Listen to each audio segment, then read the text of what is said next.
નમસ્કાર, હું છું પ્રિયા અને તમે જોઈ રહ્યા છો જનતા કી જાણકારી ન્યૂઝ।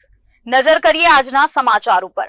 શંખેશ્વર તાલુકાના રણકાંઠાના છેવાડાના ગામોમાં ભારે વરસાદથી ખેતી પાકોને મોટું નુકસાન।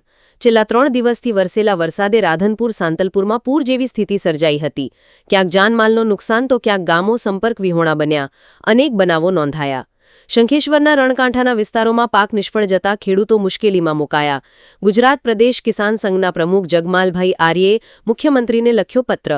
પ્રકૃતિના અનબેલેન્સને કારણે વરસાદે રૌદ્ર સ્વરૂપ ધારણ કર્યું હોવાનું પત્રમાં ઉલ્લેખ। રસ્તાના ધોવાણ, જાનમાલનું નુકસાન અને ખેતી જમીન ધોવાણની પરિસ્થિતિ સર્જાઈ।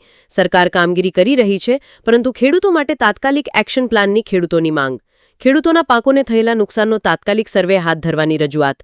શંખેશ્વરના મેમણા, મોટી ચંદુર, લોલાડા, સીપુર, કુંવર, નવી કુંવર, સુબાપુરા જેવા ગામો અસરગ્રસ્ત। કપાસ, એરંડા, જુવાર, તુવેર અને બાજરીના પાકો બરબાદ થતા ખેડૂતો નિરાશ। ખેતરોમાં પાણી ભરાઈ જતા પાક ઉખાડી ફેંકવાની ફરજ પડી। કાંઠા વિસ્તારમાં ભારે નુકસાન। રિપોર્ટ અનિલ રામાનુજ, રાધનપુર।